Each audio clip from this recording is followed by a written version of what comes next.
Hey friends, here is an MCQ on practical hematology. So let's check it out. There is a section of Neubauer's chamber is shown, a view under the microscope, and one RBC is shown here. Now this RBC is encroaching almost 3 different squares. So the question is, where exactly will you count it? And the purpose of asking this question is, while counting the RBCs under the microscope in the Neubauer's chamber, there should not be duplication of counting, same RBC being counted again and again. That should not happen. So, where will you count it? A, B, C, D. Which one? Okay, the answer is A. Why is that? And the simple rule is inverted L rule.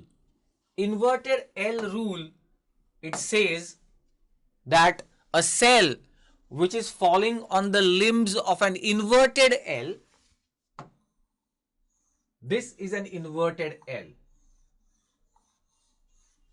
So a cell falling on the limbs of an inverted L, you will count it within that square.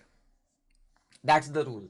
So if a cell is, for example, like this, where will you count it? Here or here?